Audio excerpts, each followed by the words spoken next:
안녕하세요. 사연에 빠지다의 DJ 민영입니다. 오늘도 두 가지 사연 준비되어 있으니 재미있게 들어주시고요. 구독과 좋아요 버튼도 눌러주세요. 그럼 오늘의 사연 바로 시작해 볼게요. 안녕하세요. 저는 새침댁이지만 엄마 생각하는 마음만큼은 비단결보다 더 고운 사춘기 딸아이를 키우며 살아가는 40대 엄마입니다. 지금은 딸아이와 마치 둘도 없는 단짝 친구처럼 투닥투닥 즐겁게 지내고 있지만 사실 제가 제 아이한테 참 미안한 게 많아요. 엄마가 심적으로 불안정할 때가 있어서 아이를 불안하게 만든 전적이 있거든요. 지금도 제 눈에는 마냥 아기 같은데 그때는 지금보다 더 어렸을 때니까 제가 참 죄가 많은 엄마입니다. 자식 앞에서는 무슨 일이 있어도 평정심을 유지하고 아이가 상처받지 않도록 노력해야 하는 게 부모의 도리이지만 그때는 그것조차 쉽지 않을 정도로 힘든 시간을 보내야 했어요. 바로 제 처자식 나몰라라 하고 밖으로 놔둔 남편 때문이었습니다. 아무리 부부 사이에 아이가 있으면 이혼이 쉽지 않다고 하지만 그놈은 자식 핑계로 제가 이혼이라고는 상상조차 못하리라고 생각하고 제멋대로 설치고 다녔어요. 제가 속을 보통 끓인 게 아니에요. 무려 저보다 잘났다는 여자를 만나 놀아난 남편이었습니다. 그런데도 저와 딸아이한테 미안해하기는커녕 뻔뻔하기 그지없는 인간이 바로 그놈인데요. 야, 너 같으면 너보다 더 잘난 여자 나타나서 관심 있어 하면 안 넘어가겠어? 너라고 별 수 있었겠냐고. 이게 이렇게 사람 취급도 못 받고 이 수모까지 당해야 할 정도로 내가 잘못한 거야? 어? 그래도 내가 우리 지 아빠인데. 이 정신 나간 놈이. 야, 너 말 잘했다. 결혼해서 새끼까지 딸린 놈이 똑바로 살 생각은 못하고 제 마누라, 제 자식 새끼 얼굴에 똥칠을 해? 그래놓고도 감히 니놈이 우리 지아를 입에 올려? 이 금수마트 못한 새끼야. 내가 나랑 내 새끼 기만한 놈을 그럼 가만히 두고 볼 줄 알았어? 아무리 아이 아버지라고 할지라도 내 자식 생각이라고는 한 톨도 안 하는 놈을 언제까지 마냥 두고만 봐줄 수 있겠습니까? 저 역시 속이 썩어 문드러질 때까지 가슴을 치고 이를 간 끝에 결국은 제 모든 걸 다 걸고 그놈에게 철저한 복수를 감행하게 되었습니다. 사건은 지금으로부터 1년 전 무렵에 일어났어요. 당시 저는 결혼 10년 차를 넘긴 가정주부였습니다. 저희 딸아이가 12살 때였어요. 아이 나이를 보시면 아시겠지만 속도 위반으로 생긴 아이였습니다. 사실 제가 지금 남편과 그렇게 꼭 결혼하고 싶은 마음은 없었어요. 당시 소개팅을 통해 처음 만났던 남편을 2년 넘게 만나고는 있었지만 저도 직장 생활을 하고 있었고 제 생활이 꽤 만족스러웠습니다. 집안이 엄한 편이었기 때문에 본가에서 잘할 때는 할 수 없었던 취미 생활이나 저 편할 대로 지내는 일상이 참 좋았거든요. 가급적이면 결혼 전에 이런 시간을 충분히 가진 후에 천천히 결혼을 하고 싶었습니다. 서경 씨는 가만 보면 우리 관계를 너무 가볍게 생각하는 것 같아.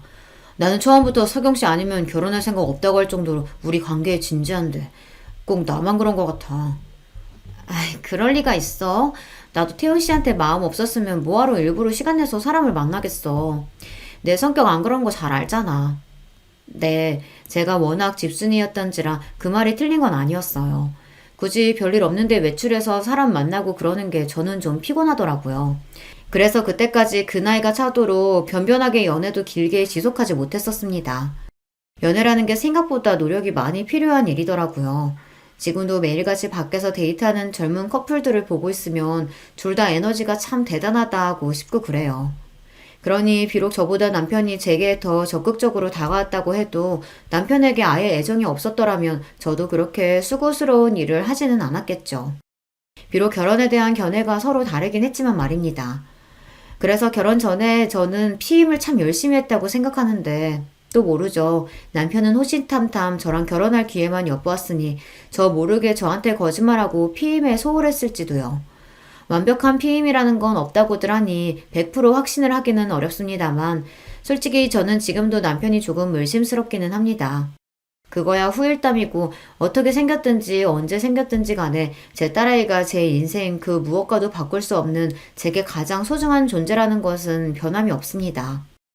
그 아비가 어떤 인간인지와는 별개로 아이는 제게 그 이전까지는 전혀 알지 못했던 새로운 영역으로 제 삶을 확장해준 제게는 우주와도 같은 존재니까요. 워낙 보수적이고 가부장적이셨던 저희 친정아버지는 막내딸의 혼전 임신 소식에 노발대발하셨습니다. 당연히 귀한 딸 시집도 가기 전에 덜컥 임신부터 시키는 예비사위를 못 잡아먹어서 안달이셨습니다. 그러면서도 주변에 소문이라도 날까 싶어 전전긍긍 하셨으니 저희 결혼은 사실상 예정되어 있던 거나 마찬가지였어요. 남편 역시 저희 집안 사정이 그런 걸 진작 알고 있었으니 제가 결혼 전에 임신하게 되면 무조건 저랑 결혼할 수 있다는 것도 알고 있었겠죠. 비록 그 일로 장인어른의 못마땅한 사이가 되었지만 말입니다. 그래도 결혼 허락받을 때까지는 저희 아버지 앞에서 미안한 척이라도 하더니 결혼에 성공하고 나니 그때부터는 저희 아버지한테 잘 보일 노력조차 안 하더라고요. 그야말로 결혼 자체가 목적이었지 싶습니다. 살갑게 굴어도 쉽게 화가 풀리지 않을 판에 남의 딸 도둑질하듯 데려간 사위가 저희 집에서도 예뻐 보일 수 없었겠죠. 아마 결혼하고 나서라도 그 사람이 저희 집에 좀 살갑게 굴었다면 그 정도까지 되지는 않았을 텐데. 덕분에 결혼 생활 내내 남편과 저희 친정 간의 관계는 그리 좋지 못했습니다. 저희 부모님한테 안부 전화 한번 제대로 드리지 않은 것은 말할 것도 없고 명절에 자기 본가 드리는 건 당연하게 생각하면서 저희 집에는 한번 가봐야 하지 않겠냐는 빈말 한마디 안 하더라고요. 당신 진짜 해도 해도 너무한다. 당신만 자식이야? 나도 우리 집에서는 귀한 자식이야. 명절 당일 내내 당신 집에서 뼈가 빠지게 나 혼자 일했으면 당신도 우리 집에 얼굴 한번 비춰야 맞는 거 아니야? 그렇다고 우리 집에서 당신 집처럼 당신한테 일을 시키기로 했어 뭐했어. 내오는 음식 한 끼 먹고 오는 것도 그렇게 못하겠어? 명절 연휴 며칠이나 된다고 거기까지도 갔다 오냐? 당신도 직장생활 해봤으니까 직장인한테 얼마 안 되는 휴일이 얼마나 귀한 줄 뻔히 알면서 그것도 하나 이해 못해줘? 전 그렇게 가고 싶으면 지아 데리고 당신이랑 둘이 다녀오면 될 거 아니야. 내가 뭐 나 없으면 못 가게 뜯어말리기라도 해? 그런 건 당신이 좀 알아서 해. 남편이 벌어다 주는 돈으로 집에서 편하게 살림이나 하면서 이런 것까지 귀찮게 굴어야겠어? 편하게 살림이나 한다니? 내가 그 말버릇 고치라고 했지? 제가 지아 낳을 무렵부터 몸이 좀 많이 안 좋았거든요. 지아 낳고 나서도 한동안은 출산 후유증으로 고생을 꽤나 해야 했습니다. 그래도 유부녀가 되었어도 어느 정도 경제력을 갖추고 있어야 발언권이 좀 있을 것 같아서 가급적이면 회사에 붙어 있고 싶었으나 병가가 길어지다 보니 저로서도 눈치가 보이지 않을 수가 없더라고요. 결국 무거운 마음을 안고 다니던 회사를 정리해야만 했습니다. 저는 이제 꼼짝없이 집안에 갇혀 살게 될 것 같아 마음이 정말 안 좋았어요. 그런데 저를 위로하길커녕 입이 귀에 걸린 남편이 싱글벙글 말했습니다. 그래, 당신 몸도 안 좋은데 무슨 회사야. 그렇지 않아도 아이 낳으면 아이는 엄마 손으로 직접 키우는 게 가장 좋다 그랬어. 설마 내가 당신 돈 안 벌어온다고 구박이라도 하겠어? 귀한 내 새끼 키우느라 집에서 고생하는 사람한테? 당신이 밖에 나가서 고생 안 해도 내가 몸 부서져라 이래서 당신이랑 우리 딸내미 먹여 살릴 테니까 걱정하지 마. 지금 생각해보면 그렇게 제 팔다리 다 자르고 나서 남편이 얼마나 신이 났을까 싶습니다. 집에서 얌전히 제 새끼 키워주며 자기 뒷바라지 착실히 할 부인으로 저를 낙점했는데 애초에 제가 직장 다니는 걸 그렇게 반기지도 않았어요. 그게 이 나이 먹고는 뻔히 보이는데 그때는 왜 미처 알아보질 못했을까요? 어른들이 결혼 전에 사람 많이 만나봐야 한다고 하시는 게 이래서인가 봅니다. 제가 사람 보는 눈이 없어도 너무 부족했던 겁니다. 어쨌든 그렇게 전업주부가 되고 나자 제 한 몸 부서지게 가족 부양하겠다는 다부진 다짐과는 달리 슬슬 남편 불평이 늘어만 갔습니다. 당신 집에서 살림만 하는 여자가 반찬이 이게 뭐냐? 내가 10첩 반상까지는 안 바래도 밖에서 고생하는 남편 생각하면 밥이라도 제대로 먹여야겠다는 생각 안 들어? 진짜 너무한다. 10첩까지는 안 되더라도 7첩 정도는 되는 밥상이었어요. 그나마 낮에 저 혼자 먹을 때는 아이 혼자 독박 육아하느라 밥에 물 말아서 겨우 김치나 무말랭이 얹어 먹는 둥 마는 둥 밥이 입으로 들어가는지 코로 들어가는지도 모르게 초라한 한 끼를 해결했습니다. 남편 들어오는 저녁 시간대에 아이 등에 업고 관절 다 상해가며 퇴근에 고생했을 남편 음식만큼은 제가 먹는 것과 비교도 되지 않을 정도로 정성을 쏟아 준비한 거였어요. 그래도 아이 낳고 제가 몸 상태가 썩 좋지 않을 때는 저를 위로해주는 척이라도 하는 사람이었기에 저렇게 180도 변한 태도에 처음에는 제가 정말로 잘못했나 싶어 제대로 대꾸도 못했습니다. 저 혼자 서운한 마음에 울기도 여러 번이었습니다. 곧 그게 그놈이 제 마누라를 길들이겠다고 부린 패악이라는 걸 깨닫고 그 다음부터는 밥상머리에서 타박하면 밥삭이고 뭐고 싹 걷어치워버렸지만 말이에요. 여보, 내가 잘못하긴 했는데 그래도 음식 귀한 줄도 모르고 해놓은 것까지 싹 갖다 버리는 건 좀 그랬어. 몇 날 며칠 저녁이라고는 구경도 못 해본 놈이 사과랍시고 하는 말에 귀도 안 차더군요. 그렇게 제가 직장 간둔 이후로 점점 부부 사이는 벌어지고 있었습니다. 하는 일마다 반응이 저 따위인데 어떻게 사람한테 정을 붙이고 살 수 있었겠습니까? 그저 이미 생긴 딸아이 아비 없는 자식 만들 수는 없으니 이 악물고 참았던 거죠.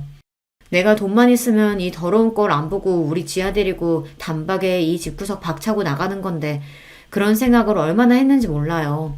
하지만 아이 낳고 경력 단절을 경험해 보신 주부님들이시라면 다들 공감하시겠지만 제 취업이라는 게 결코 쉬운 일이 아닙니다. 거기다 아이까지 딸려 있으면 더하죠. 중년 여성들이 일할 수 있는 자리가 마트 캐셔밖에 없다는 소리가 괜히 나온 소리는 아니더라고요. 저도 아이 재워놓고 남편 몰래 조금이라도 돈 벌 수 있는 방법이 없을까 취업 사이트를 뒤적이다 한숨을 쉬며 덮은 적이 한두 번이 아니었습니다.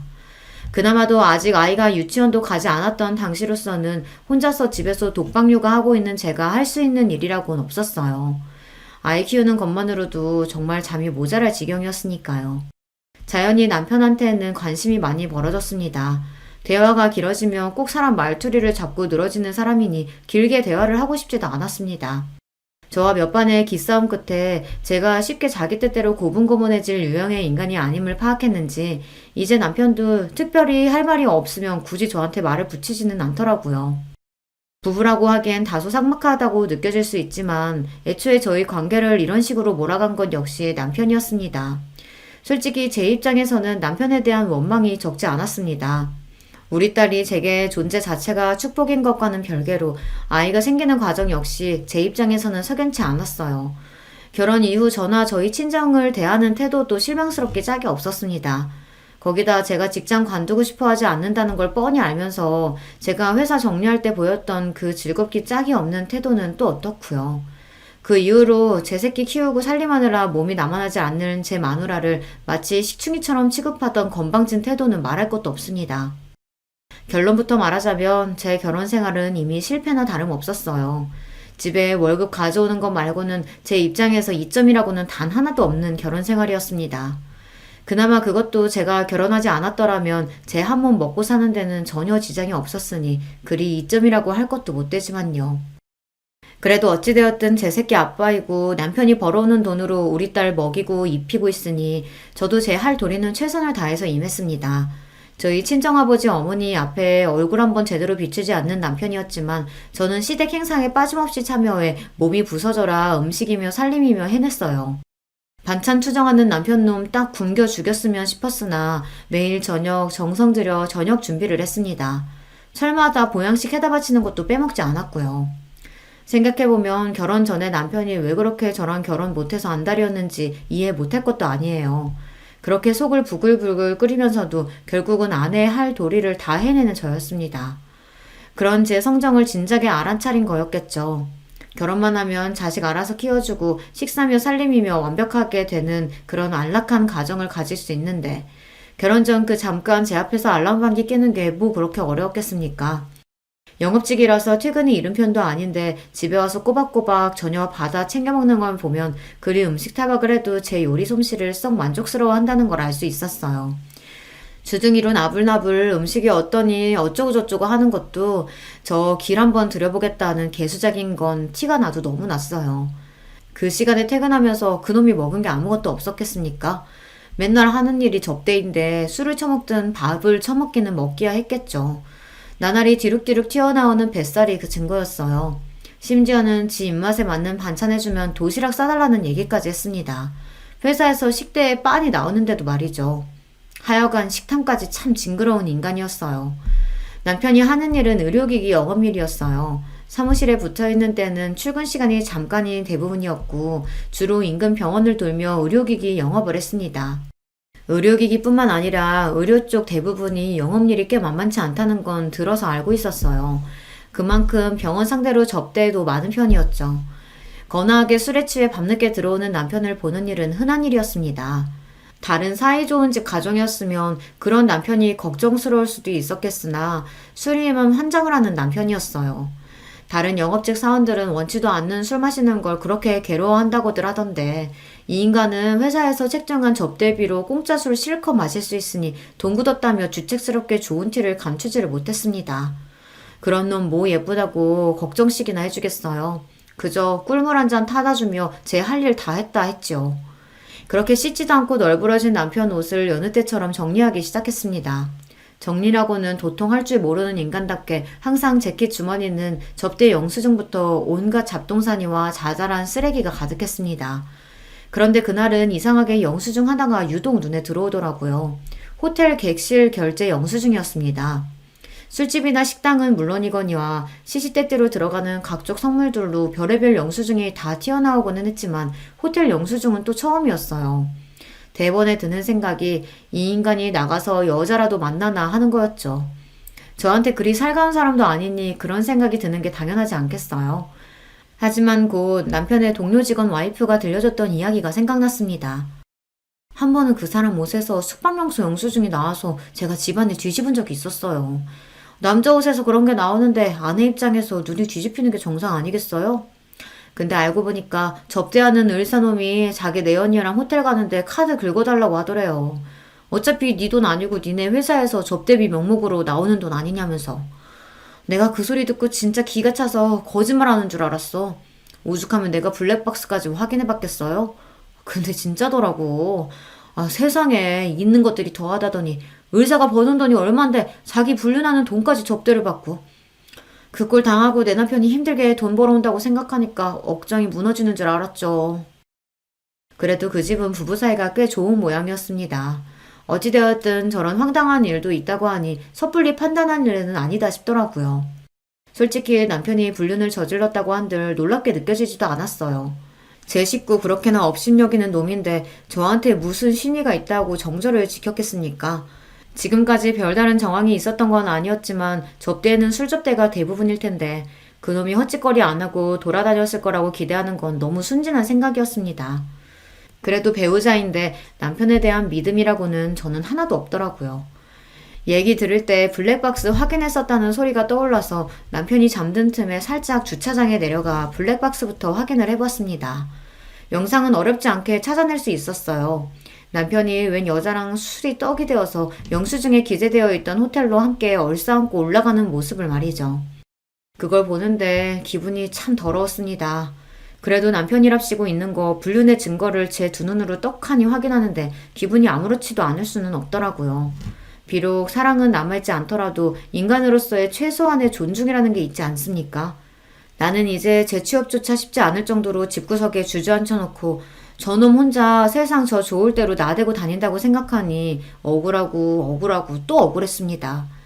저놈만 아니면, 저 쳐죽일 놈만 아니면 내 인생이 이 지경이 되진 않았을 텐데 생각하니 분해서 잠이 오질 않았어요. 남편의 불륜 정황과 증거를 확보했음에도 섣불리 움직일 수 없었습니다. 우리 딸만 아니었으면 당장에 이혼하고 길바닥에 나앉는 한이 있더라도 제 한 입 어떻게든 채우며 살 수 있었겠지만 지금 상황으로는 딸아이 친권은 고사하고 양육권 확보조차 장담할 수 없었어요. 물론 그 마누라고 제 새끼고 나 몰라라 하는 놈이 제 손으로 애 키우려고 들 리는 없다고 생각했지만 제가 먼저 이혼 서성 걸었다고 감히 괘씸한 마음에 저 괴롭히려고 작정하고 들면 어떡해요. 실제로 이혼할 때 남편 쪽이 불륜 등으로 명백한 유책 배우자임에도 불구하고 여자 쪽이 경제력이 없어서 친권과 양육권을 전부 남편 쪽으로 가져가는 일이 드물지 않다고 들었습니다. 남편이 실제 양육에 관여할 의사가 없어도 전 부인에 대한 복수심으로 괴롭히려고 들 심산으로 양육권까지 싹 빼앗아 갔다고요. 한마디로 아이 엄마 입장에서는 아이 뺏기는 것만큼 괴로운 일이 없으니 어디 너 한번 당해봐라 하는 거죠. 그러고는 할머니에게 애 떠넘기는 일이 부지기수라고요.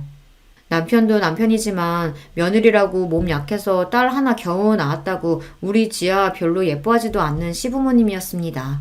남편 손에서 키운다고 해도 걱정, 시댁에 맡긴다고 해도 아이 걱정, 계속 걱정이 되어 속이 시커멓게 타들어갔어요. 이혼이야 제가 소송에서 이길 수 있다고 하더라도 안정적인 수입이 없으면 지아를 데려오는 일은 요원할 터였습니다. 그렇게 불륜의 결정적인 증거를 확보하고도 며칠을 이러지도 저러지도 못한 채 시간은 흘러만 갔습니다. 그러는 동안에도 혹시 모르니 증거는 차곡차곡 모아뒀습니다.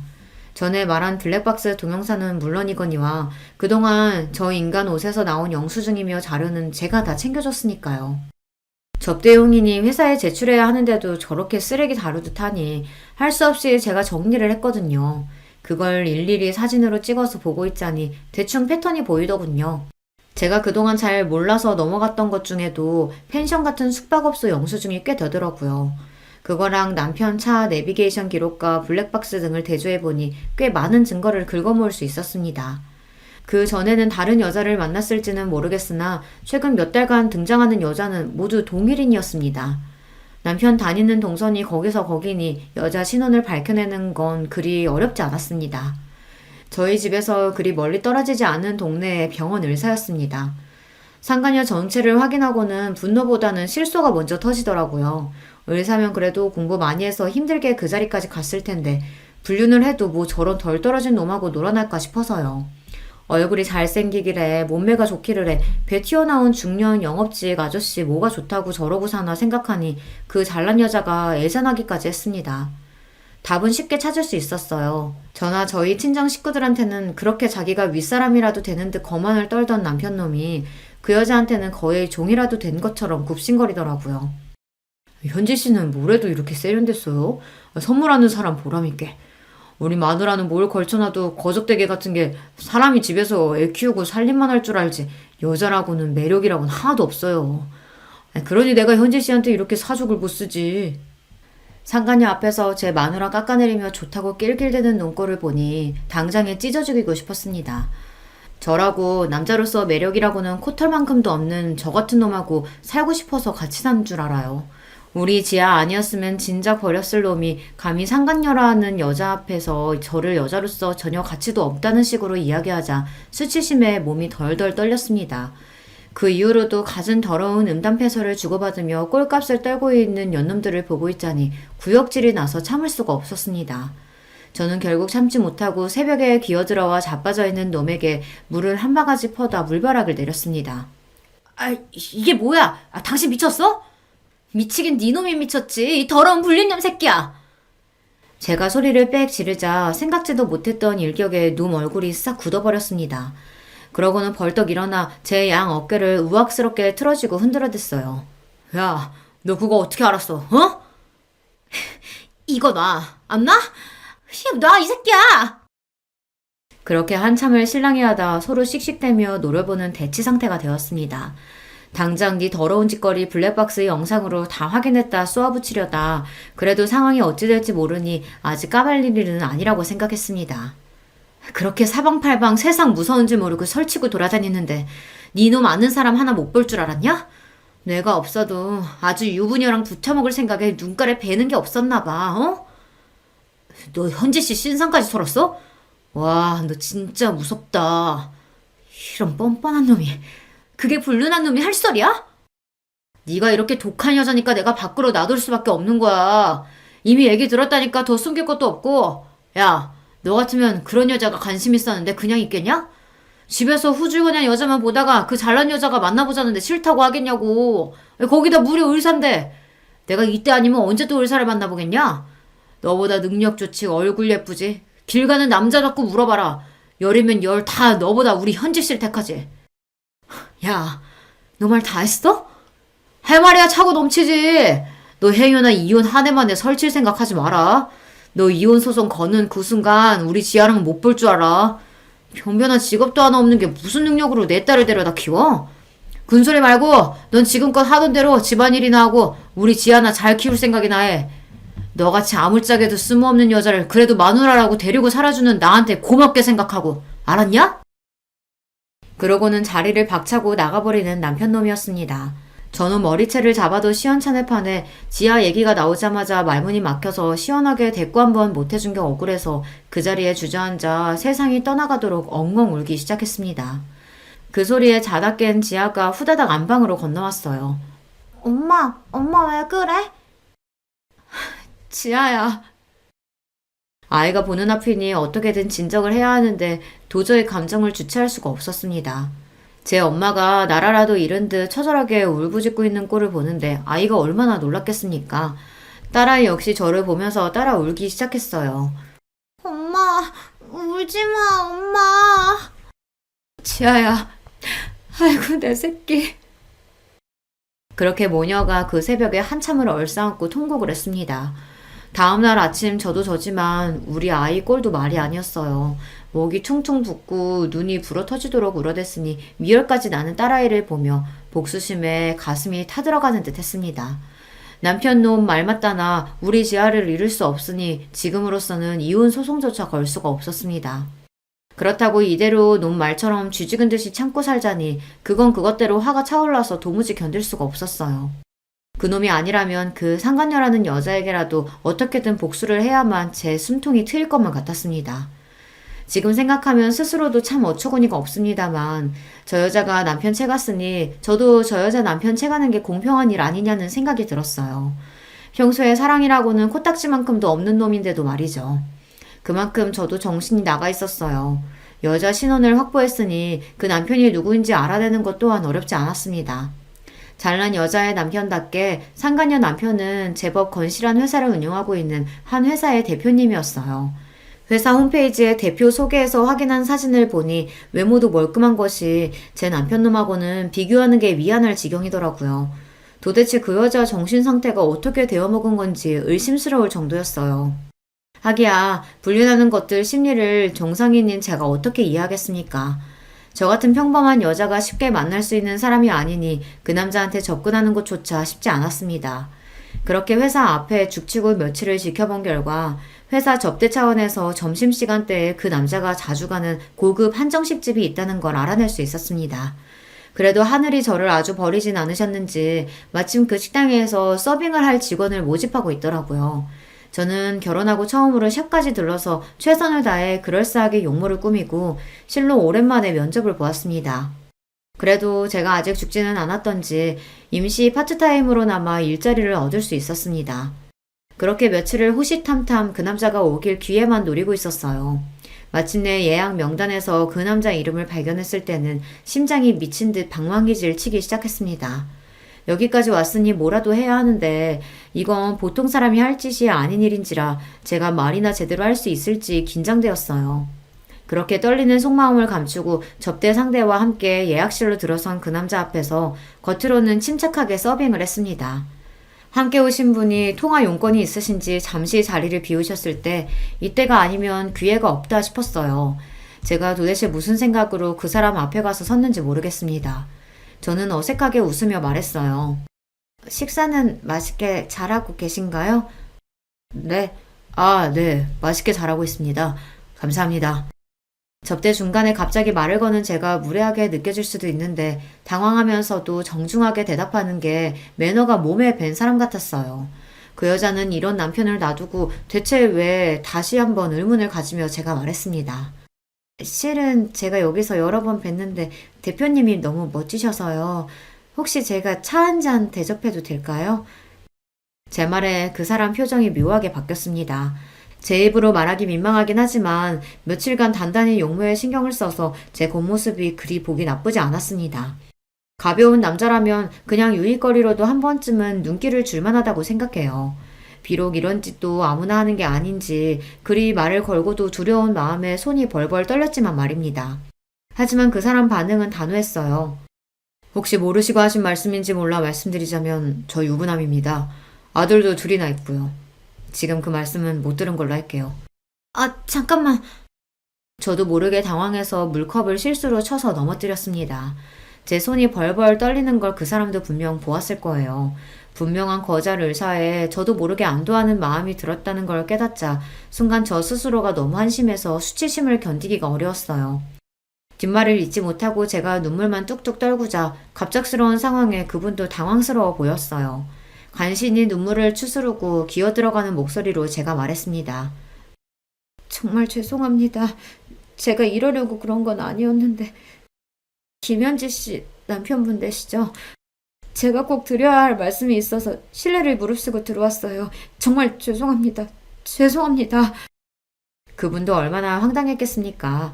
거기다 자기한테 수작권 여자 입에서 나오는 제 아내의 이름이라니 제가 그분이라도 혼란스러웠을 겁니다. 이내 한숨을 쉰 그분이 제게 손수건을 건네시며 말씀하셨습니다. 이렇게 무서워서 덜덜 떠실 거면서 왜 그런 소리를 하셨어요? 무슨 일인지는 모르겠지만 대화가 필요할 것 같네요. 그렇게 뜻밖에도 상간녀의 남편과 제대로 된 대화의 기회를 얻게 되었습니다. 아내의 불륜 사실을 폭로하는 낯선 여자의 말에 그분 눈동자가 세차게 흔들렸으나 저한테 증거 자료가 이미 너무나 많았습니다. 결국 아내의 불륜 사실을 받아들이고 참담하게 일그러진 표정을 보니 죄송한 마음이었지만 그분이 좋은 분 같아서 더더욱 이 사실을 모르고 살기에는 아까운 분이라는 생각이 들었습니다.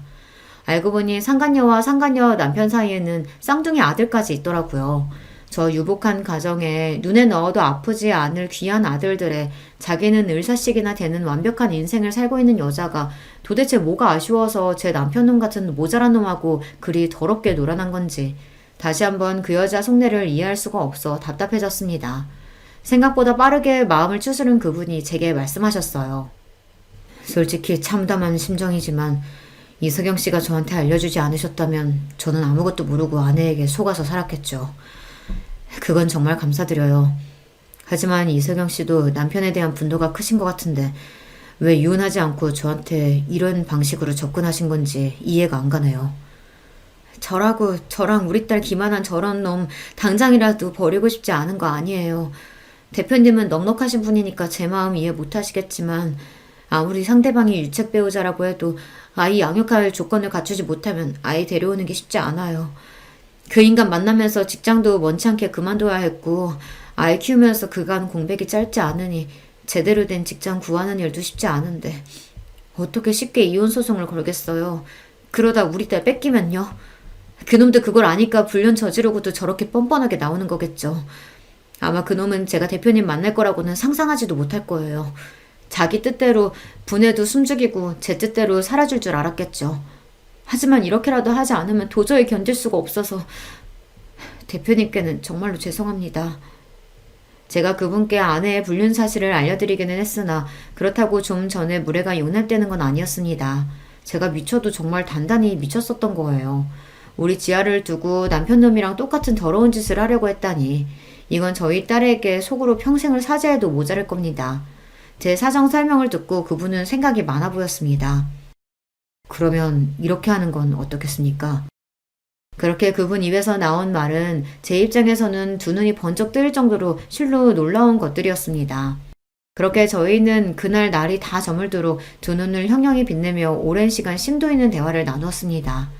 그리고 또 며칠의 시간이 흘렀습니다. 제가 놈 불륜 사실을 알고 있음을 폭로한 다음부터 남편 놈은 자기한테 여자가 있다는 사실을 이제 감추지도 않았습니다. 오히려 그걸로 제가 상처를 입었다는 사실을 눈치채고는 간만에 풀이 죽은 제 모습에 흡족해 하기까지 해보였어요.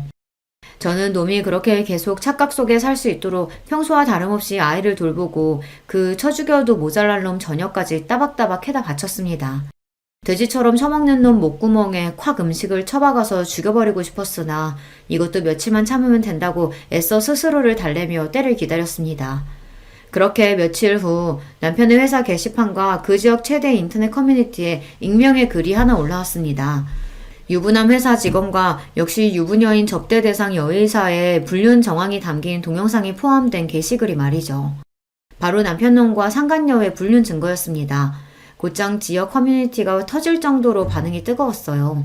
아무래도 그런 사이트를 이용하는 사람 중 지역 주부들 비율이 가장 높을 테니 그들에게야 이런 사건이 감정이입하기 가장 좋지 않겠습니까? 별로 볼 것도 없는 남편놈이 마누라 무시하며 너보다 잘난 여자랑 불륜할 테니 너는 애 뺏기기 싫으면 쥐죽은들 살라니. 유부녀들의 없는 분노도 끌어올릴 만한 대사였죠. 모자이크로 연놈들 눈만 가린 영상은 사실상 그냥 대놓고 둘 얼굴을 공개한 거나 다름없었습니다. 신상 털리는 건 순식간이었어요. 이 지역에서 일어난 일이니 한 달이 건너면 누구든 알아야 되는 건 너무 쉬운 일이었죠. 당장에 그 여자 병원부터 쑥대밭이 되었습니다. 저 여자랑 엮였다가 내 남편도 눈 돌아갈지도 모른다는 유부녀들의 특유의 유대는 아주 효과적인 도화선이 되어주었어요. 한나절도 지나지 않아 온 동네에 상간녀로 신상이 싹 퍼진 그 여자 피부과는 지역 블랙리스트에 당당하게 이름을 올리는 기염을 토했습니다. 피부과 고객들이 대부분 여자인데 온 동네 여자들의 공공의 적이 되었으니 이 동네에서 병원 장사하는 건 텄다고 봐야죠. 야, 너 미쳤어? 너 죽고 나 죽자는 거야, 뭐야? 남편님이 회사에서 이미 욕이며 봉변은 다 당하고 왔는지 씩씩대며 들어오는 거를 보니 드디어 내가 바라는 대로 착착 이루어지고 있구나 싶어 속이 다 시원했습니다. 감히 나한테 화를 내는 놈 면상에 있는 대로 힘을 실어 싸대기를 철썩 내려쳤어요. 하루 만에 완전히 뒤바뀐 제 기세에 놈이 얻어맞은 면상을 부여잡고 어안이 벙벙해져 멍청하게 저를 쳐다보았습니다. 더러운 짓거리는 네가 했는데 왜 내가 죽어? 죽는 건 네 놈이랑 네 그 잘난 상간녀 그년이야. 너 진짜 제정신이야? 진짜 지아 뺏기고 싶어? 네 놈 주제에 무슨 수로 감히 나한테 우리 지아를 뺏어? 네 놈은 이제 네 놈 자리 보존하는 것도 목숨을 걸어야 할 판에. 이게 다 무슨 소리인가 싶으시죠? 이 상황을 설명하기 위해 며칠 전 상간녀의 남편과 대화를 나눈 시점으로 돌아가 보도록 하겠습니다. 저한테는 제 딸하고 같이 있는 게 가장 중요해요. 그 모욕을 당하고도 제가 참고 있는 건 그 이유밖에 없어요. 저도 자식 키우는 아버지입니다. 이석영 씨 마음 이해 못하는 거 아니에요. 그래서 말인데 우리끼리 힘을 합쳐보는 건 어떻습니까? 힘을 합쳐요? 네. 저도 배우자한테 이런 살떨리는 배신을 당해놓고 그 여자랑 계속 같이 살지는 못할 것 같아요. 제 쪽에서야 그 여자가 유책 배우자고 저한테 양육 능력이 있으니 소송은 제가 이기겠죠. 하지만 이석영 씨 남편도 저한테는 가해자 아닙니까? 기껏해야 저는 상간남 소송이나 할 수 있겠죠. 저는 둘 다한테 복수하고 싶습니다. 이석영 씨도 그걸 원하는 거 아닙니까? 그렇게 할 수만 있다면야 더 바랄 게 없지만 어떡해요? 이용 소송하시는 거 제가 도와드릴게요. 뜻밖의 제안에 너무 놀란 나머지 말문이 막혔습니다. 그런 저를 보고 제가 망설이는 줄 알았는지 그분이 저를 설득하겠다고 다급히 설명을 이었습니다. 아이 뺏길까봐 이혼을 주저하시는 거 압니다. 그러면 아이만 확실히 데려올 수 있다면 되는 거 아니겠어요? 그러면 그놈이 아이 양육할 수 없도록 가진 걸 다 빼앗으면 될 일이죠. 그만한 복수가 또 어디 있겠어요. 아이 데려오려면 안정적인 일자리가 필요하다고 하셨죠. 그것도 제가 주선해 드릴 수 있습니다. 제 지인 중에 급히 사무 보조 직원을 구하는 사람이 있거든요. 단순 업무라서 연봉이 그렇게 높진 않을 테지만 제 소개면 인턴 기간 없이 바로 정직원으로 채용해 줄 거예요. 그 친구가 사람이 참 괜찮아서 직원 처우도 나쁘지 않아요. 그 정도면 아이 친권 양육권 가져오는데 무리가 없을 거예요. 남편놈에게 복수하는 것도 모자라서 안정적인 일자리까지 제안받다니 이게 꿈인가 생시인가 싶었습니다. 저한테야 정말이지 꿈 같은 이야기지만 어떻게 염치도 없이 그렇게까지 받을 수가 있겠어요. 이혼 도와드리는 건 제 순수한 호의가 아니라 저로서도 복수 때문에 이석영 씨 이용하는 거나 마찬가지예요. 일자리 주소는 그에 대한 대가이자 저한테 사실 알려주신 감사의 표시라고 생각해 주셨으면 합니다. 안 그랬으면 저도 그 여자한테 이용만 당하고 호구 누르시나 했을 테니까요. 그 여자 병원 다 제 돈으로 차려준 겁니다. 없는 집안에서 머리 하나 좋아 을사된 여자 저 만나서 호강시켜주겠다고 지금껏 아낌없이 퍼주며 살았어요. 병원 실소유자도 제 명의로 되어 있어요. 제 덕에 여기까지 와놓고 저랑 저희 아들들까지 기만하다니. 그럼 제가 준 건 다 빼앗아와야 하지 않겠어요? 이석영 씨가 준 증거들 아니었다면 아무리 저라고 해도 이혼 소송이 참 지저분해졌을 거예요. 이렇게 확실한 증거 가져다 주셨는데 저도 그 정도는 해야죠. 이렇게 된 겁니다. 약속한 대로 그 며칠 사이 소개받은 회사로 나가 고용 계약서를 작성하였고 이혼 변호사도 붙었습니다. 준비해둔 게 워낙 많아서 따로 자료 조사도 필요하지 않을 것 같다는 말씀에 저도 참 이를 갈았었구나 싶더군요. 온 동네며 회사며 니놈이 그년이랑 놀아난 걸 이제 모르는 사람들이 없는데 네가 지금 그 영업직이라도 유지할 수 있을 것 같아? 회사 접대비로 호텔까지 들락거려놓고 이 더러운 놈아. 감히 니놈이 내 딸을 인질로 삼고 나를 협박해. 내가 니놈 뜻대로 숙이고 살 줄 알았니? 내가 니놈 패가망신하는 꼴을 보고 말 거야. 그날 머지 않을 것 같으니까 이제 두 다리 뻗고 잘 수 있겠다. 뒤늦게 상황을 파악하고 놈 얼굴에 핏기가 싹 가셨습니다. 이제 상황은 완전히 반전되었어요. 승자는 저고 저놈은 이제 줄줄이 패할 일만 남았죠. 사태를 돌이킬 수 없음을 깨달았는지 그렇게 거만 떨던 놈이 제 앞에 부끄러운 줄도 모르고 무릎을 꿇었습니다. 여보, 제발 나 좀 살려줘. 나 우리 지아 아빠잖아. 천륜을 어떻게 끊어. 지아도 아빠가 회사 쫓겨나고 알고지돼서 집까지 쫓겨난다면 얼마나 마음이 아프겠어. 우리 지아를 봐서라도 제발 여보. 그 더러운 입 닥쳐. 나를 우리 친정 식구들을 사람 취급도 안 한 주제에 자식이라고 한 번 살갑게 안아주지도 않은 주제에 니놈이 무슨 아비 자격이 있다고. 너 같은 쓰레기 같은 놈은 우리 지하 옆에서 꺼져주는 게 마지막 아비로서 할 도리야. 그리 잘났다는 네 상간녀년이랑 껴안고 같이 살면 되겠네. 아, 그 여자도 지금쯤 집에서 쫓겨났을 테니 이제 서로 별 볼 일 없으려나? 밖에 추운데 둘이 껴안고 있으면 좀 덜 춥지 않겠어? 꼴도 보기 싫으니까 내 집에서 썩 꺼져. 그렇게 그 더러운 상간남을 제 집에서 쫓아버렸습니다. 정말이지 기분이 날아갈 것만 같았습니다. 놈을 제 인생에서, 우리 딸아이 인생에서 치워버릴 수 있다니 이게 꿈인가 생시인가 싶었습니다. 아마 그분 도움이 없었더라면 이런 시원한 결말은 상상조차 할 수 없었겠죠. 비록 배우자의 불륜 때문에 만난 얄궂은 인연이기는 합니다만 저한테는 분명 귀인이 틀림없었습니다. 더러운 불륜 이야기에 회사 이름이 떡하니 들어가게 만들었으니 회사 윗선에서도 남편놈에게 노발대발했습니다. 가서 계약 따오라고 쥐어준 회사 돈으로 제 불륜 노름하는 데 쓴 것도 모자라 호텔비까지 댔으니 명백한 횡령이기도 했죠. 남편이 해고되기까지는 긴 시간이 걸리지 않았습니다. 어디 해고뿐이겠어요. 회사 이름에 먹칠한 것도 모자라 횡령까지, 회사에서 놈에게 소송까지 들어갔더라고요. 무려 사측에서 개인에게 건 소송인데 놈 주제에 당해낼 지간이 있겠어요.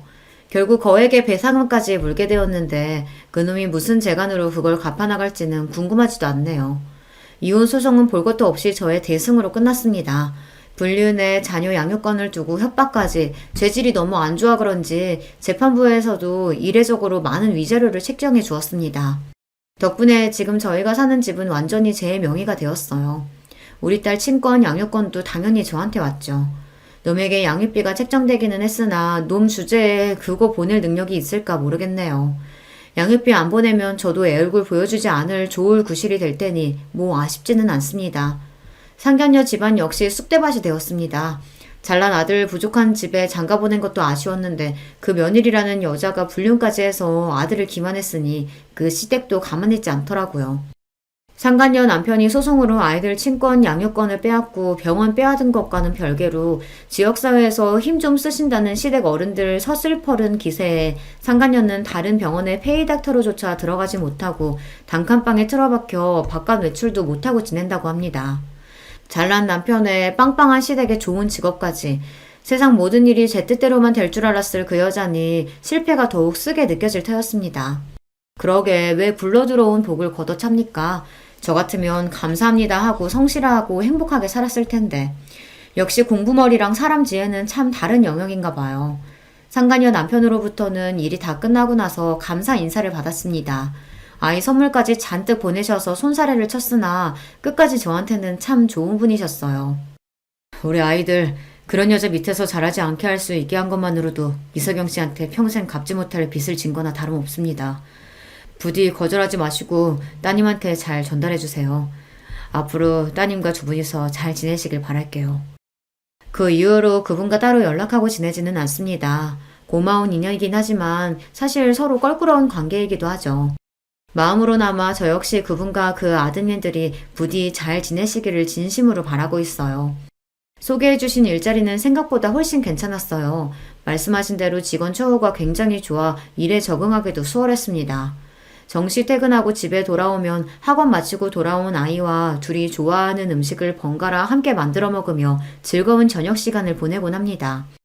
그놈이랑 같이 살 때에는 저 좋은 음식만 찾는 통에 저희 좋은 건 늘 따로 숨어가며 먹곤 했거든요. 그 식충이 없으니 집안이 이리도 평화롭네요. 저희는 이렇게 살고 있습니다. 집안 분위기 어둡게 만드는 제 아비가 없으니 한층 밝아진 아이 덕분에 웃을 일이 끊이질 않아요.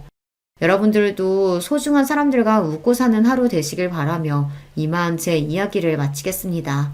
들어주셔서 감사합니다. 안녕하세요. 저는 30대 초반 여성입니다. 오늘 제 이야기를 여러분들에게 좀 들려드릴까 합니다. 사실 아무에게도 말하지 않고 그냥 혼자 끙끙 앓기도 했었는데 그런 게 무슨 소용인가 싶어요. 뭐 지금은 큰일은 다 해결되기도 했고요. 제 입으로 이런 말 하기 좀 그렇지만 저는 성격이 진짜 좋아요. 이건 제 주장은 아니고 제 주변 사람들이 입이 닳도록 저에게 하는 칭찬입니다. 제가 생각해도 저는 잘 참기도 하고 딱히 누군가와 싸우는 것도 좋아하지 않는 평화주의자거든요. 좋은 게 좋은 거라는 생각을 늘 가지고 살기 때문에 남과 부딪힐 일을 딱히 만들지 않아요. 혹시 누가 와서 부딪히려고 해도 제가 피하는 타입입니다. 그래서 남들이 볼 땐 정말 무던하고 잘 참고 또 성격이 좋은 걸로 보이죠. 실제로도 그렇고요. 그런데 그런 저에게도 도저히 참을 수 없는 일이 생긴 적이 있거든요. 오늘은 그 일에 대해 이야기를 하려 합니다. 우선 그 일을 제대로 잘 이야기하려면 저의 배경부터 설명을 해야겠네요. 그니까 집안 환경, 학벌, 사람들이 흔히들 이야기하는 조건이라는 건 말입니다. 저는 부유한 집안에서 나고 자란 편이에요. 그렇지만 사람들은 그런 줄 잘 모릅니다. 왜냐고요? 그건 정말 유별난 저희 부모님의 지론 때문이에요. 그게 잘못됐다거나 틀렸다는 건 아닙니다. 다만 좀 답답할 뿐이에요. 그게 뭐냐면 뭐든 드러내지 않으시는 거였어요. 무슨 비밀도 아닌데 자신들의 직업을 어디 가서 이야기하지 않으셨습니다. 어머니는 나름 이름이 좀 알려진 화가시고 아버지는 교수신데 정말 친한 친구들 말고는 아무도 저희 부모님 진짜 직업을 모르세요. 그게 자랑거리가 아닌데 사람들이 자랑거리처럼 받아들이는 게 너무 싫으시다고요. 오죽하면 제 고등학교 담임 선생님들은 엄마가 그림 그리는 걸 취미로 삼는 전업주부에 아버지가 그냥 대충 애들 가르치는 일을 한다 정도로만 아세요. 학교에서 애기들 가르쳐요. 초등학교 교사인 줄 아는 사람이 대부분입니다. 나름 대한민국에서 제일 공부 잘한다는 학생들만 간다는 대학 교수를 있으면서 자기소개를 저렇게 한다니까요. 대단히 청렴결백해서 그러신가 보다 그냥 남들 앞에서 으스대는 느낌을 본인들이 받는 걸 극도로 싫어하시는 것 같아요. 그래서 저도 어디 가서 저희 부모님이 뭐 하시는지에 대해서 습관적으로 말하지 않는 버릇 아닌 버릇이 생겼어요. 어느 정도냐면 제가 결혼을 했는데 저희 시누이가 저희 어머니와 아버지의 정확한 직업을 모릅니다. 그냥 학생들 가르치는 걸로 그 정도만 알고 있어요.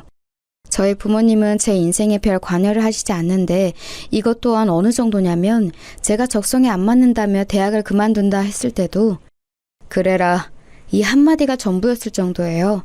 제가 대한민국에서 가장 좋은 대학을 들어갔거든요. 저희 집 분위기 어느 정도인지 아실 수 있겠죠? 그런 집에서 나고 자라서 그런지 저는 저에 대한 이야기를 남에게 잘하는 편이 아닙니다. 남편에게도 그랬어요. 아르바이트를 하다 만난 남편은 제가 가난한 집 딸인 줄 알았다 했습니다. 그래서 저희 집에 인사 갔을 때 생각보다 집이 평범해서 놀랐다고 했어요. 그럼 다 쓰러져가는 집에서 살 줄 알았어? 아니, 그 정도는 아니었지만 그래도 평범해서 놀랐었어. 사실 평범한 게 아니긴 하지만 말이야. 시댁 어르신들도 저희 어머니 아버지가 뭘 하시는지 잘 모르십니다. 남편이 대충 말했다고는 했는데 아마 자세히는 모르실 거예요. 앞서 말했듯 저에게는 시누이 한 명이 있습니다. 사실 일찍 공부한다고 유학이다 뭐다 한국에 없었던 시절이 길었던 탓인지 남편은 본인의 누나와 그렇게 썩 친하지도 교류가 있지도 않아요. 그래서 그런지 만날 일도 적었습니다. 시누이에 대한 인상은 그닥 좋은 편이 아니긴 한데 그 이유를 말씀드려야겠죠? 시누이는 상년회 때부터 저를 마음에 들어하지 않는 게 티가 났어요. 아무리 그래도 어른들끼리 만나는 자리에선 조금 조심하는 게 일반적인데 숨기지 못했는지 아니면 애초에 숨길 생각이 없었던 건지 시누이는 제가 마음에 들지 않는다는 느낌을 팍팍 냈습니다. 그 이유는 그날 저녁에 바로 알 수 있었어요. 우리 엄마 아빠 진짜 며느리 욕심 없어. 요즘 세상에 고졸 흔하지 않은데 그걸 그냥 단번에 허락하네. 누나! 너는 사람을 앞에 두고 그런 말을 하니? 아니, 나는 그냥 순수하게 대단하다고 생각하는 건데? 누가 봐도 비꼬는 말투였거든요. 시어머니가 제 눈치를 슬쩍 보셨지만 웃어넘겼습니다. 저도 한마디 하고 싶긴 했지만 그러기 싫었어요. 그냥 다 말하지. 자기 학교 어디 나왔는지나 집안 배경 같은 거. 그런 걸로 태도가 바뀌신다고 그게 진짜인 것도 아니고 괜히 이런저런 말 나오는 게 더 싫어 난. 어디 대학 그만뒀다라고 하며 사람들마다 입을 댔거든요. 그 좋은 학교를 왜 대체 무슨 생각으로 와 같은 말이죠. 저는 사실 그 말이 더 듣기 싫었어요. 제 선택을 자신들의 기준으로 판단하는 말이죠. 저는 지금 충분히 행복하고 만족하며 사는 중인데 말입니다. 한 번은 그런 일이 있었던 적이 있어요. 엄마의 지인분 중 한 분이 제가 학교를 다니지 않는 것 같으니 제가 무슨 일을 하는지 왜 학교를 다니지 않는지 꼬치꼬치 물어보시다가 제 대답을 듣고 거의 1시간 가까이 잔소리를 하신 적이 있거든요. 네가 어려서 세상 무서운 줄 몰라서 그래. 밖이 얼마나 험한데 돈은 쉽게 벌어지는 건 줄 아니? 그 좋은 간판을 왜 포기하고 나와? 그걸 가지고 있으면 얼마나 인생을 헤쳐나가기가 쉬운데. 아휴, 너도 참 고집이 세다. 엄마의 지인분이라 아무 말 없이 듣고만 있었는데 엄마도 참고 있었던 건지 어쨌던 건지 듣다 한 소리 하셨었던 기억이 납니다. 하기 싫은 걸 하면서 불행한 삶을 사는 것보다 낫지 않겠어요? 요즘 애들 그런 식으로 억압하고 그러니까 사회 문제도 많이 생기는 거 아니에요. 저는 그냥 우리 애 하고 싶다는 거 하게 하려고요. 아유, 그래도 그게 아닌데 그 학벌이 너무 아까워서 그렇죠. 이 소리를 정말 거짓말 안 하고 만나는 어른들에게 다 들은 것 같아요. 물론 저를 위해서 해주시는 이야기인 거 알고 있고 감사하는 마음도 있지만 똑같은 이야기를 계속 듣다 보면 질리는 건 어쩔 수 없잖아요. 그때부터 저는 어디 가서 제가 어느 학교를 들어갔었는지 말하지 않는 습관 아닌 습관이 생겼습니다. 저는 학교를 그만두고 원래 좋아하고 하고 싶어 하던 빵 만드는 일을 배웠어요. 그리고 지금은 동네 유명 빵집에서 일하고 있고요. 남편은 제가 나온 대학은 아니지만 그래도 이름만 들으면 다 알만한 좋은 학교로 나와서 취직도 잘했습니다. 남편이 면접을 보러 다닐 때 제가 아는 분을 통해서 정보를 많이 줬거든요. 면접은 어떻게 보는 게 좋고 뭐 그런 것들 말이죠. 부모님 덕분에 인맥이 넓은 편이라 여기저기 좀 아는 분들이 많거든요. 어머니 아버지가 나 당신 덕에 취직 잘 된 거 알면 당신 업고 다니실 텐데 왜 말을 안 하겠다는 거야 대체. 그게 부담스러운 거야 자기야. 어렸을 때 저희 부모님이 왜 그런 걸 그렇게 싫다고 하셨는지 다 커보니 이제는 알겠더라고요. 오히려 그게 더 부담스럽고 싫어서 남편에게 그냥 먼저 나서서만 말하지 말아달라고 부탁했어요. 저희가 나서서 이야기하지 않으면 알게 되실 일 없는 문제라고 생각했습니다. 시누이는 제가 결혼한 후에도 은근히 저를 깔보고 무시하는 말을 자주 하긴 했어요. 남편에게 들어보니 시누이는 어렸을 때부터 본인이 공부를 잘하는 것 그리고 학벌에 대한 집착이 좀 있었다고 하긴 하더라고요. 그래서 공부도 열심히 했고 매형도 제가 입학한 그 학교로 나온 사람이라고요. 한날은 뉴스를 보면서 열심히 우리나라 경제에 대해 이야기하다가 저와 눈이 마주쳤어요. 그러자 픽 웃으며 그러더군요. 누가 봐도 저를 깔보는 느낌이 묻어있는 말투와 표정이었어요. 아, 올케는 이런 어려운 이야기 못 알아듣나? 기본적으로 자기보다 못하다고, 그러니까 특히 학벌이 낮다고 생각하는 사람에 대한 무시와 우월감이 상당한 사람이었습니다. 뭐 그러려니 했어요. 그래봐야 자주 만나는 사람도 아닌데다가 저는 성격이 무던한 편이라 그런 이야기를 들어도 막 화가 나진 않거든요. 애초에 사실이 아니기도 하고요.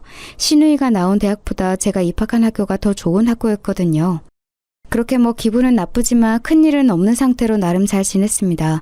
기본적으로 남편과 저는 사이가 좋은 편이었던지라 딱히 영향을 받지 않기로 했고 말이죠.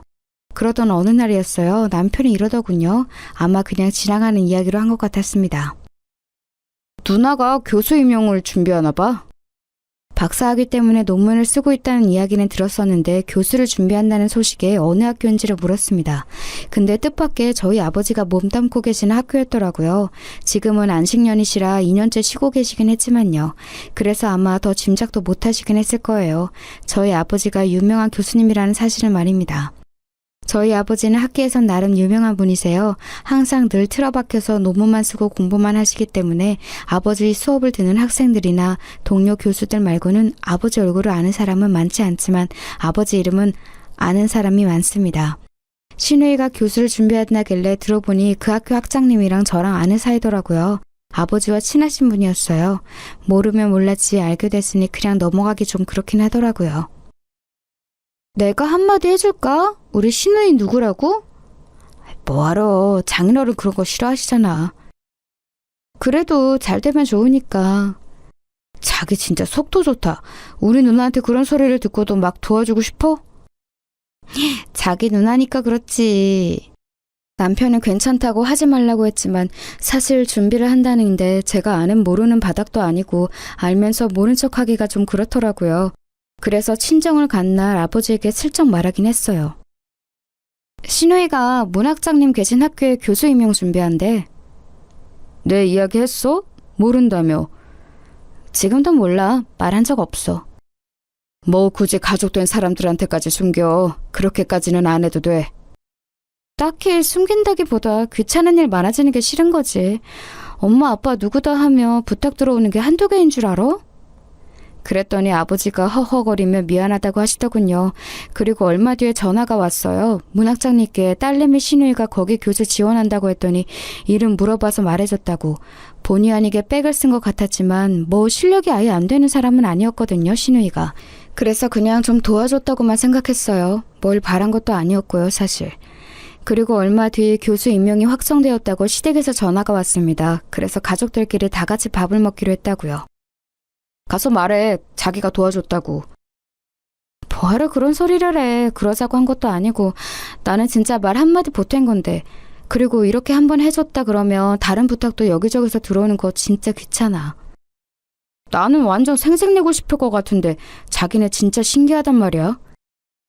저는 정말 순수하게 생색낼 생각 없이 신우이를 축하만 해주러 나간 자리였습니다. 그런데 그 자리에서 일이 터졌어요. 요즘은 이혼이 흠도 아니잖아. 갑자기 뜬금없이 대화의 주제를 이혼으로 돌리더라고요.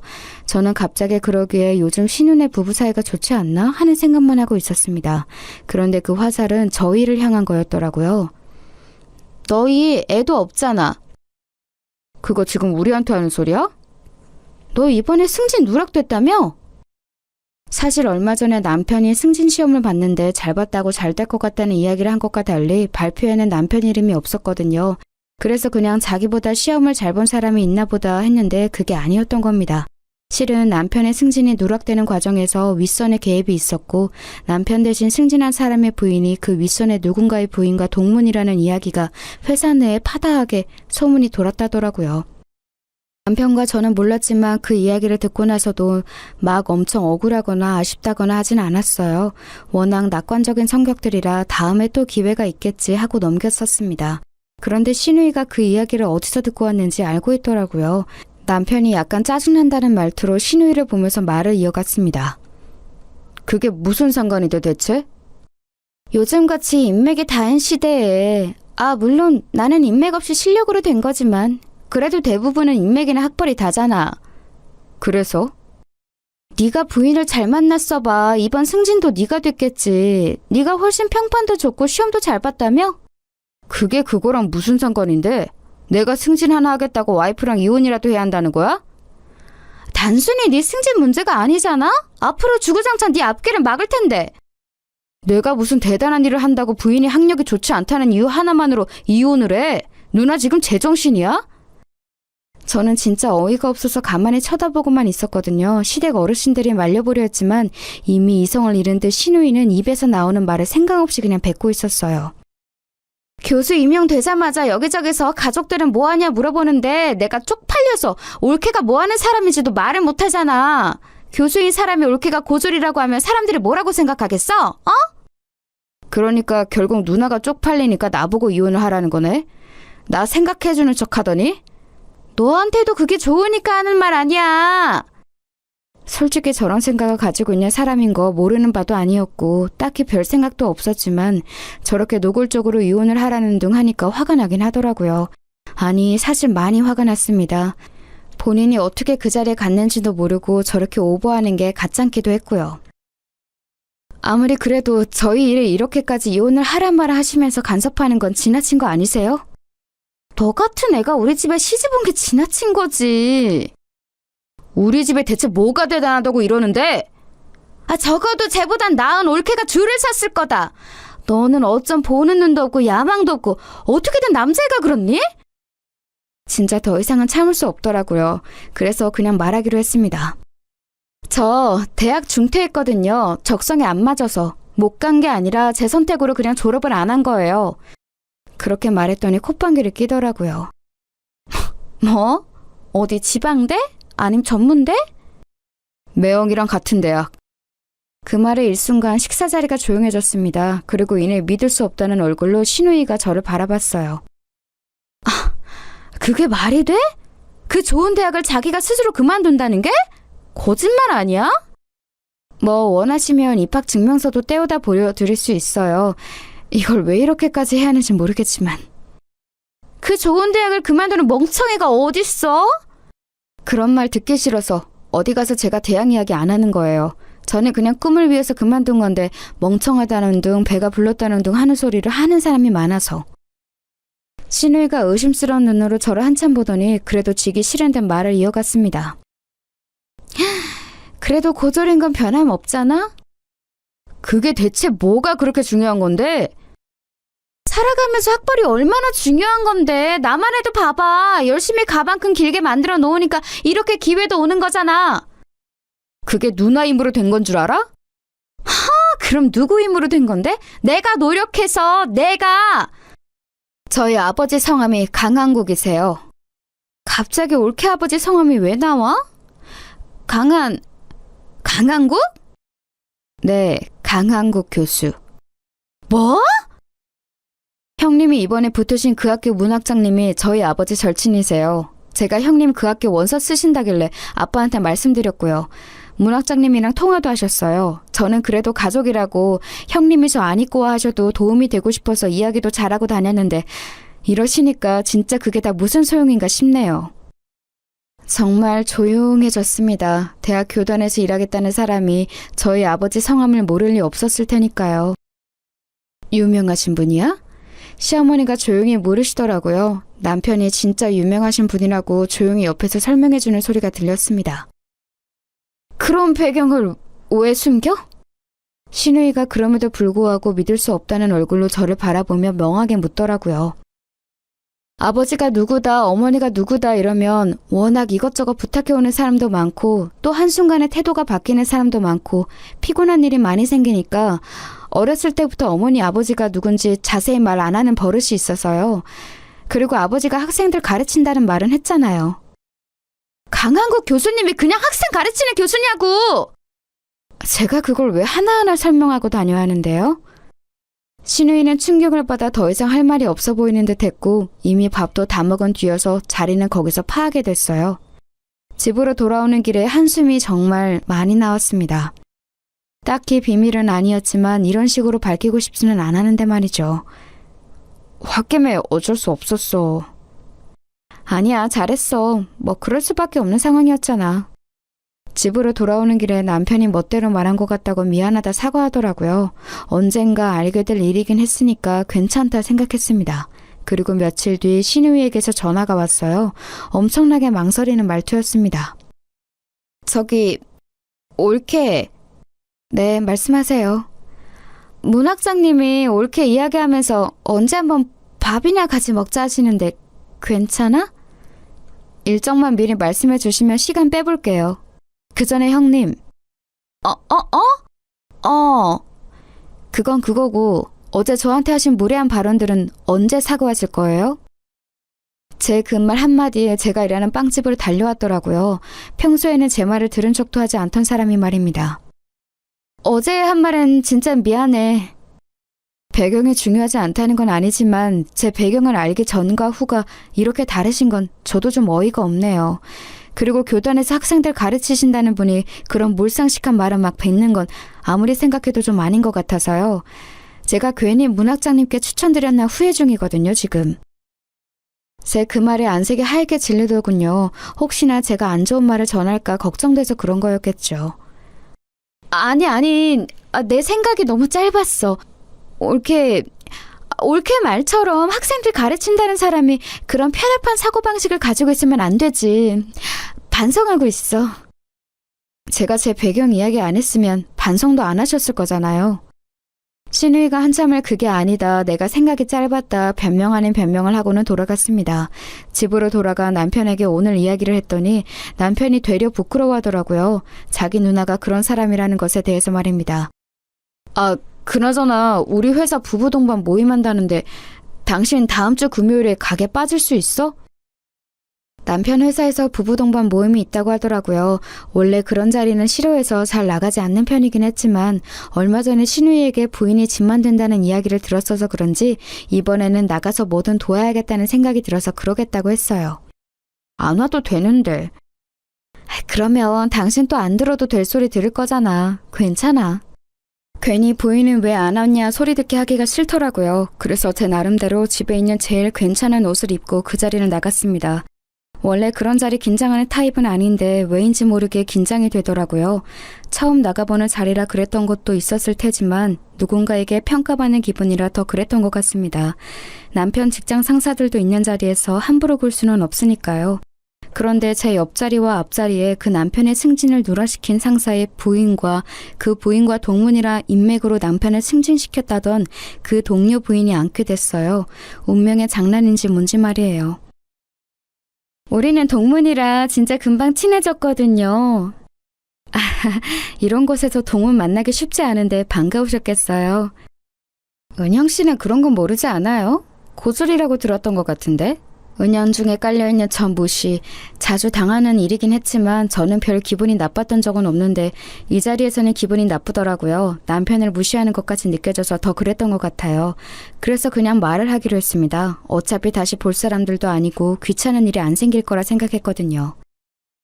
졸업을 안 한 거지 학교는 들어가서 아예 모르진 않아요. 그렇게 말했더니 살짝 웃는 게 보이더라고요. 보나마나 네가 나와봤자 지방대나 전문대라는 생각을 했겠죠. 아니 그게 무시할 거리가 되는 것도 웃기지 않아요? 사람의 학교를 물어보고 그걸로 판단해서 우월감을 느끼는 사람들 너무 저급하잖아요. 하지만 뭐 그런 사람들에게는 그걸로 갚아주는 게 제일 통쾌한 법이니까요. 아, 그러셨구나. 하긴 요즘 대학 자체를 안 가는 사람이 없긴 하죠.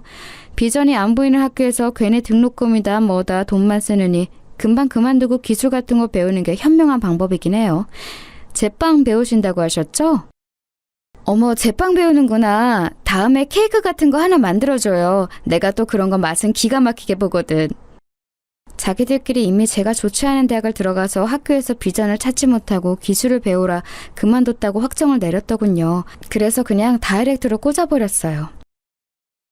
네, 서울대 경영학과 들어갔는데 너무 재미가 없더라고요. 적성도 아닌 것 같고 졸업해서 적성이 안 맞는 일 평생 할 거 생각하니 답답하기도 하고 이래저래 시간 낭비인 것 같아서 그만뒀어요. 그 말에 장내가 조용해졌습니다. 설경? 그거 문과탑 아니야? 서울대 경영? 과 같은 수군거림이 들렸어요. 진짜 너무 속들이 훤히 보이더라고요. 그리고 그 부인들 2명도 신우이와 같은 눈으로 저를 멍하니 보고 있더라고요. 믿을 수 없다는 눈이었습니다. 서울대 경영이요? 네. 아들분이 제가 들어간 학교 지원할 거라고 들은 것 같은데 맞죠? 뭐 학교는 그만뒀지만 동문들이랑은 저도 종종 만나긴 해서 잘하면 제 동문들 후배가 되겠네요. 상사분 아들이 서울대 경영학과를 준비하고 있다는 이야기를 얼핏 들은 것 같았거든요. 거길 왜 그만둬요? 진짜예요? 적성이 안 맞으면 그만둘 수도 있는 거죠 뭐. 그리고 이런 거짓말을 제가 왜 하겠어요? 금방 들통날 텐데. 그 좋은 대학을 졸업하지 않는 게 일반적이진 않잖아요. 부모님이 속 많이 썩으셨겠는데요? 그만두겠다고 하니까 1초 만에 그러렴이라고 하시던데요. 저희 아버지가 공부를 하시는 분인데 자기도 공부 지겹다고 매일 그만두고 싶으시다고요. 아버님이 아직 공부를 하세요? 만학도신가? 대학에서 학생들 가르치세요. 그 말에 한 번 더 정적이 찾아왔습니다. 교수세요? 네, 나름 유명하세요. 성함이 강한국이라고. 강한국 교수요? 이번에는 옆에 앉아서 가만히 듣고만 있던 남편 상사분이 놀라서 되물었습니다. 당신이 좋아하는 그 화가분도 강 교수님 아내분이시잖아. 아, 어머머머, 김민아 작가님이요? 어머머머머머. 둘이서 호들갑을 떨어대더라고요. 그 모습을 그냥 보고만 있었습니다. 사실 이런 호들갑을 바로 보는 건 그닥 유쾌한 일은 아니라서 그동안 말을 잘 안 했던 건데. 이 사람아, 왜 진작 말을 안 했어? 장인 장모님이 그렇게 대단하신 분들인데. 그게 제가 대단한 게 아닌데요, 뭐. 어머님, 이번 전시회도 나 이번에 갈 건데. 저는 어머니 전시회 잘 안 다녀서. 그래도 이번에는 나오면 안 돼요? 어머니한테 인사 좀 하게. 순식간에 대화의 주제와 그 모임의 주인공이 저희 부부가 되었네요. 늘 이런 상황이 싫어서 비밀로 했던 거지만 이번에는 밝히고 싶었습니다. 그런 대단한 집을 왜 굳이 숨기시는 거예요? 사실은 이런 집안이다 하고 짠 하는 이런 상황을 즐기시는 건가? 남편의 동료 부인이 띠껍다는데 비꼬며 이야기하더군요. 그냥 웃음이 나왔습니다. 아니요, 저희 부모님이 누구라는 이유 하나만으로 이렇게 제가 주목을 받는 게 싫어서요. 대단한 건 저희 부모님이지 제가 아닌데요. 그러면 끝까지 말 안 하시는 게 맞는 거 아닌가요? 원래는 그러려고 했어요. 제가 기분만 안 나빴으면요. 기분이 왜 나빠요? 제가 어느 대학을 입학했는지 말도 하지 않았는데 지금 제빵 일을 하고 있다는 이유 하나만으로 제가 입학한 대학이 틀림없이 안 좋은 대학일 거라 판단하고 말하는 건 말이에요. 그리고 은연중에 제빵 일에 대한 무시가 깔려있는 느낌, 그런 걸로 저를 판단당하는 게 너무 기분이 나빠서요.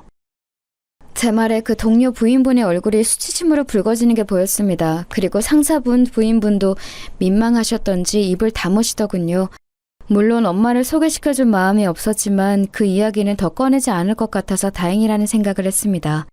집으로 돌아오는 길에 남편이 웃으며 묻더라고요. 오늘 당신이 싫어하는 거 다 했네. 그 이후로 남편은 직장에서 완전 다른 대우를 받는다고 했습니다. 심지어 저희 아빠의 사유라는 게 위에 어느 분 귀에 들어갔는지 팬이라고 사인을 받아달라는 요청과 한번 사내 강의를 모시고 싶다는 부탁 같은 걸 해왔던 모양이에요. 남편이 왜 제가 어디 가서 부모님 이야기를 안 하는지 너무 알겠다고 공감해지더라고요. 아버지는 흔쾌히 남편의 회사에 강연을 나가기로 하셨어요. 그냥 그런 말도 들었다더라 라고만 말했지 해달라고 부탁은 하지 않았거든요. 그런데 요즘은 강의를 쉰 지 너무 오래되었고 학생들 아닌 사람들 앞에서 강의도 한번 해보고 싶으셨다고 말이죠. 그렇게 아버지가 남편 회사에 강의를 다녀오고 나서 남편은 회사에서 높으신 분들에게 돌아가면서 감사 인사를 받았다고 하더라고요. 그 이야기를 전해 들으셨는지 시댁에서도 고맙다는 전화를 받았습니다. 뭐 인맥이든 뭐든 쓸 수 있는 건 써가면서 사는 것도 나쁘지 않다는 생각이 들긴 했었어요. 그리고 얼마 뒤에 시누이가 말한 식사 자리가 있었어요. 아버지 지인인 학장님과 시누이 그리고 저 이렇게 세 사람이 말입니다. 아이고 은영아 이게 얼마만이냐 잘 지냈어? 저야 뭐 늘 좋죠. 아저씨도 건강하시죠? 그럼 아버지는 잘 지내시지? 두 분 자주 안 보세요? 나 보면 일하는 것 같다고 안 만나줘. 안식년을 제대로 만끽 중이잖아 그 사람. 하하호호거리며 이야기를 나누고 있는데 신우가 누가 봐도 끼고 싶어하는 얼굴로 저를 보고 있길래 말을 걸었습니다. 아 저희 형님이랑은 이미 인사도 다 하고 그랬지. 그럼 옳게 이야기도 많이 했어. 칭찬을 엄청 하시던데? 은영이가 좀 싹싹하고 착해야지. 내가 은영이 어렸을 때부터 은영이가 하는 말은 다 잘 들었어. 은영이가 하는 말은 다 맞았거든. 자네 그 신뢰를 높이 산 거야. 그럼요. 제가 옳게 보기 있네요. 아니 뭐 솔직히 웃기긴 했어요. 그렇게 고졸이네 뭐네 하면서 무시할 때는 언제고 이제 옳게 보기라니요. 물론 속으로 웃고 말았지만 말입니다. 식사 자리는 별 문제 없이 잘 마무리가 됐어요. 식사를 마치고 나오는 길에 신우이가 그러더군요. 고마워 옳게. 아니에요. 뭐 진심으로 고마워하는 얼굴이라기보다 해야 해서 하는 인사 같았지만 말입니다. 본인도 민망하긴 했겠죠. 그렇게 무시하던 옳게 되고 이렇게 보고 있으니 말입니다. 그렇게 또 얼마간의 시간이 흘렀어요. 아버지께 건너듣기로는 신우이는 강의도 곧잘하고 평판도 나쁘지 않은 것 같았습니다. 안에서 새는 바가지에 밖에서도 셀까봐 걱정을 많이 했는데 다행히 그렇지는 않은가 보더라고요. 사실 말실수 같은 걸 하면 어쩌나 걱정을 많이 했거든요. 그리고 섣불리 제 신우이라고 말했나 하는 후회도 하긴 했었고요. 그런데 이 걱정은 아니나 다를까 금방 현실이 되고 말았습니다. 왜 슬픈 예감은 언제나 들어맞는 걸까요? 사건의 발단은 이랬어요. 학교에서 저소득층 가정을 대상으로 학생들을 지원해주는 프로그램이 있는데 그 심사를 신우이가 했나 보더라고요. 그래서 자기 강의를 듣는 학생 중에 누가 어떤 환경인지를 좀 알게 되었던 모양입니다. 어떤 주제를 두고 학생과 논쟁을 하던 와중에 그 학생에게 엄청난 말실수를 한 것 같더라고요. 학생은 이 전공을 왜 듣는 건가? 그게 무슨 말씀이세요? 듣고 싶으니까 듣죠? 학생 집안 형편이 듣고 싶다고 듣고 이런 형편이 아닐 텐데? 취직에 도움이 되는 학점 이수가 더 중요한 거 아닌가? 졸업하면 바로 취직을 해야지. 제 귀를 의심했습니다. 그런 생각을 한 것도 정말이지 이해할 수 없었지만 저는 제 신우이의 성품을 익히 알고 있으니까 그건 그렇다 치더라도 교수직이나 되는 사람이 학생들이 다 있는 자리에서 그런 저급한 말을 하다니요. 진짜 상상도 할 수 없는 일이 일어난 거였어요. 그 말을 들은 당사자는 물론이거니와 그 강의를 듣는 모든 학생들이 순간 벙쪘다고 하더군요. 자기가 지금 무슨 말을 들었나 싶어서 말입니다. 학교는 그야말로 발칵 뒤집어졌습니다. 학교 게시판에 들이 올라오고 청원이 올라오고 대자보가 붙었어요. 요즘 같은 세상에 학생의 형편이나 집안 환경으로 자신의 우월감을 뽐내는 사람이 교수라니, 그것도 다른 학생들이 모두 듣는 강의에서 그런 발언을 한 신우이의 몰상식함에 모두가 경악을 금치 못했습니다. 지금 이 말을 하고 있는 저도 계속 어이가 없는데 다른 사람들은 물론 더하겠죠. 신우이의 진짜 모습을 모르는 사람들은 말이에요. 아저씨, 제가 정말 죄송합니다. 네가 잘못한 일은 아니지 않니? 하지만 나는 네가 걱정이구나, 은영아. 아저씨는 제가 그런 사람이 있는 집에 시집을 간 걸 걱정하고 있는 것 같았습니다. 그건 어머니, 아버지도 마찬가지였어요. 저희 부모님도 그 발언을 듣고 정말 경악을 금치 못하셨거든요. 어차피 1년에 몇 번 만나지도 않아요. 저희 집에서 유별난 사람이니까 걱정 마세요. 다들 좋으신 분들이에요. 걱정하는 부모님께 제가 어디 참고 살 사람이냐고 신우이만 그런 거다라고 몇 번을 말했는지 몰라요. 아무튼 그렇게 여기저기 전화를 받으며 저도 하기 싫은 이야기들을 해야 할 때쯤 신우이가 찾아왔습니다. 연락도 없이 말이죠. 그리고서는 저에게 우는 소리를 하기 시작했습니다. 뭐 예상을 하지 못한 바는 아니었어요. 올케, 진짜 한 번만 더 기회를 달라고 말 좀 전해줘. 나는 만나주지도 않으셔. 어떻게 대꾸를 해야 할지도 알 수 없어서 그냥 어이없이 바라보고 있었습니다. 그랬더니 완전히 매달리시듯이 하더군요. 내가 너무 잘못한 거 나도 너무 잘 알아. 하지만 한 번 실수잖아. 한 번은 봐줄 수도 있는 거 아니야? 만나주지도 않으시는 거 너무한 거 아니냐고. 울면서 그렇게 말하더라고요. 너무 큰 말실수고 여기저기 기사까지 뜬 일이라 바로 징계위가 열렸고 교수 해임 쪽으로 결론이 난 것 같더라고요. 학교 입장에서는 당연한 처사였습니다. 데려온 지 얼마 되지도 않은 새파랗게 어린 교수가 이런 대형 사고를 친 거니까 말입니다. 울며 저에게 빌고 있는 신우이를 보며 담담한 어조로 말했어요. 그 친구에게는 사과는 하셨어요? 했는데 사과를 받아줄 마음이 없대. 그 친구가 용서를 해야 다음도 있는 거 아니겠어요? 상처를 받은 당사자가 용서를 못하겠다는데 뭐 어떡해요? 그랬더니 신우가 본인 성격을 이기지 못하고 또 막말을 시작하더군요. 없이 산 애들은 이게 문제야. 그놈의 자격지심. 누가 그냥 한 말을 확대 해석해서 자기를 향한 공격으로 여기고 일을 키우고 문제 삼고 그런 거 말이야. 그냥 쿨하게 넘길 수도 있는 거잖아? 그게 안 돼, 없이 산 애들은.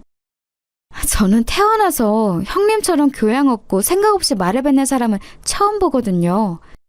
제 말에 신우이가 방금 무슨 소리를 들었나 한참 저를 바라보더군요. 뭐? 생각한 대로 다 뱉는다고 그게 말이 아니죠. 형님은 남을 상처 주는 말을 아무렇지 않게 하면서 자기 좀 안 좋은 소리 들었다고 이렇게 역정을 내시는데, 그 친구는 자기가 잘못하지도 않은 일로 그렇게 모욕적인 말을 들은 거니까요. 당연히 용서가 안 되는 거 아니겠어요? 그래서 내가 잘못했다고 했잖아. 잘못했다고 하면 아, 네, 그러시군요 하고 무조건 용서를 해야 하나요? 아직 용서를 못하겠어도? 형님은 그게 문제예요. 자기 일에는 파르르 거리면서 조그만 일에도 크게 화를 내면서 자기가 한 몰상식하고 개념 없는 말에 남이 정당하게 화를 내는 건 이렇게 못 견뎌 하시니, 제가 추천하면서도 괜한 사람 추천하나 싶었었는데 그 후회를 이렇게 빨리 다시 하게 만들어 주시다니 그것도 참 대단하시고요. 그래서 지금 학장님께 내 이야기를 해줄 수 없다는 말이야? 네. 제 그 말에 신우의 얼굴을 험악해지기 시작하더군요. 그래도 그치지 않고 말을 이어갔습니다. 학장님이 별 문제 삼지 않는다고 해도 제가 찾아가서 형님은 그 자리에 맞는 인재가 아니라고 제가 한 말은 물러야 할 판국에 뭐라고요? 저보고 다시 전화해서 형님 부탁을 해달라고요? 그러고 싶지도 않지만 그래서도 안 되죠. 내가 앞으로 안 그러겠다고 반성한다고 했잖아. 이를 악물고 말하더군요. 웃음이 나왔습니다. 지금 형님의 태도는 반성하려는 사람의 태도도 아니거니와 그렇다고 해도 잘못에 대한 대가는 치르셔야죠.